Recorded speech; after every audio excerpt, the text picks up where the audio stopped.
enjeu politique, les Marocains s'intéressent à la politique et reviennent vers la politique, et ça montre qu'il n'y a pas réellement de désaffection par rapport aux politiques lorsqu'ils sentent qu'il y a un enjeu et lorsqu'il y a des débats autour d'un certain nombre de questions, que ce soit des questions de société ou que ce soit des questions qui les concernent directement. Et bien sûr, probablement, il y a une actualité aussi assez particulière, hein, et probablement vous aurez l'occasion peut-être de l'aborder. Mais même cette actualité montre qu'aujourd'hui, à travers la coalition qui est gouvernementale, les différentes composantes de cette coalition considèrent qu'il y a un enjeu et chacun cherche à définir sa position et sa posture dans une approche de négociation qui sont des approches naturelles, je dirais, sous d'autres cieux, mais font partie dorénavant de notre paysage politique. Vous avez d'autres sujets que vous avez prévu d'aborder, la dimension économique à travers les stratégies sectorielles, à travers la question d'énergie, à travers les questions de financement. Là aussi, je voudrais simplement évoquer le fait qu'aujourd'hui, nous avons l'avantage d'avoir des stratégies sectorielles, et je crois que l'époque où M. Hafed était président de la CGM, du patronat marocain, il a fortement contribué. Et donc ça nous permet d'avoir aujourd'hui un cap. Là aussi, le fait d'avoir un cap, ici ou là, on entend parler de problèmes qui se poseraient ou de cohérence de ces politiques, etc. Mais je crois que tout le monde reconnaît l'intérêt d'avoir aujourd'hui une vision et d'avoir un cap qui mobilise les acteurs. Donc au-delà je dirais, des ajustements qui seraient nécessaires pour permettre d'en tirer le maximum de profit, au-delà des enjeux, bien sûr, qui se posent en termes de compétitivité, en termes d'environnement des affaires, en termes d'amélioration des relations sociales, je crois que le fait d'avoir un cap et le fait de mettre en convergence un ensemble d'acteurs autour de ce cap fait que les choses bougent. Et quand on regarde, je dirais, le chemin parcouru, on se rend compte que les frontières ont bougé, que les choses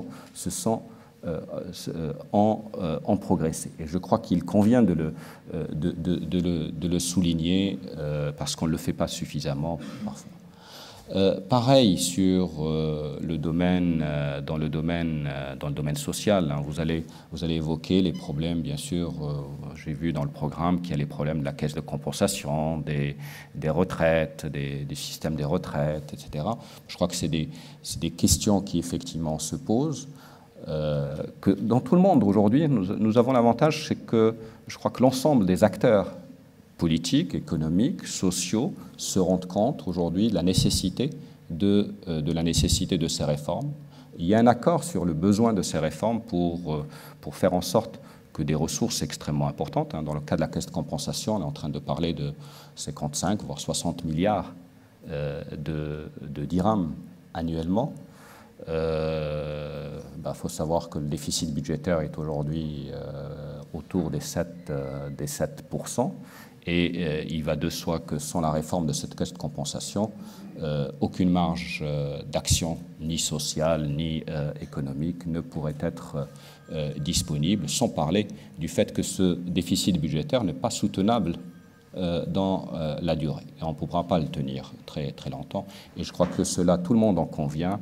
Et aujourd'hui, c'est plus le comment, c'est plus le timing, c'est plus l'approche en termes de comment mobiliser l'ensemble. Bien sûr, c'est des sujets extrêmement sensibles parce que ça touche au pouvoir d'achat.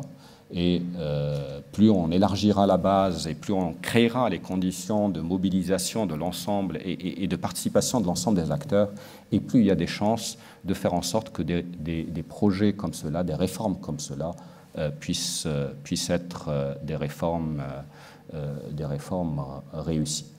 Mais là aussi, à côté, faut bien voir qu'il y a d'autres aussi projets qui avancent. Je citerai l'INDH, l'Initiative nationale de développement humain, je citerai le RAMED qui a démarré cette année. Il est prévu que près de 8,5 millions de personnes puissent accéder aux services, aux soins de santé, des personnes qui sont en situation aujourd'hui, des personnes démunies qui sont en situation de précarité et qui pourraient accéder à ces soins. Probablement beaucoup d'efforts sont encore nécessaires pour pouvoir améliorer la qualité de ces soins, pour faciliter l'accès à ces soins, mais là aussi, du chemin a été franchi et je crois que c'est quelque chose d'extrêmement important. Puis enfin, j'évoquerai, vous avez dans votre programme les questions de jeunesse, les questions de culture, qui sont des questions tout aussi essentielles, je pense, par rapport à notre modèle de développement. Il est important que la culture renforce son positionnement et aujourd'hui, il y a débat. Bon, je viens d'une institution qui est le Conseil économique et social et environnemental, dans laquelle nous avons mené un certain nombre d'études sur les jeunes et la culture, l'inclusion des jeunes par la culture, sur les lieux de vie. Et encore tout récemment, nous avons des réflexions qui sont en cours sur la culture comme levier du développement, notamment en liaison avec le développement des provinces du Sud. Que le Conseil travaille sur un nouveau modèle de développement des provinces du Sud et nous avons la conviction que sans une prise en compte adéquate de la culture comme facteur de création de richesse, comme facteur de cohésion sociale et comme facteur d'épanouissement et de réalisation des citoyens et des jeunes, le développement ne pourrait pas se faire convenablement, il ne pourrait pas atteindre véritablement ces objectifs. Donc c'est simplement pour vous dire, je crois qu'à travers les différentes thématiques que vous abordez, c'est des thématiques qui sont essentielles et au niveau de ces thématiques, je crois que c'est l'occasion, d'une part, de se rendre compte un peu du chemin parcouru et d'autre part, bien sûr, à travers les débats et à travers de contribuer à préciser ce qui reste à faire et le chemin qui reste à parcourir. Enfin, je voudrais conclure simplement en soulignant le fait que toutes ces stratégies, tous ces politiques de développement ne pourront jamais atteindre leurs objectifs sans les ressources humaines, sans le développement, sans les compétences dont elles ont besoin pour se nourrir, et dire en fait que vous avez la chance d'être dans un système qui assure une formation de qualité. Là où vous y êtes entré à travers des systèmes de sélection souvent assez sévères, avec beaucoup de travail, beaucoup de mérite. Essayez d'en tirer le maximum de profit. D'abord pour, bien sûr, maîtriser les connaissances de base, mais au-delà des connaissances de base, mais aussi pour l'apprentissage un peu de tout ce qui est, compétences comportementales, compétences sociales. Je crois que dans la vie de tous les jours, c'est souvent la combinaison des compétences, bien sûr, et des connaissances que l'on a acquis, mais aussi des autres compétences, le fait de le vivre ensemble ou la manière d'être sont tout aussi parfois importants dans la réussite d'une carrière et sont tout aussi importants pour le développement du pays.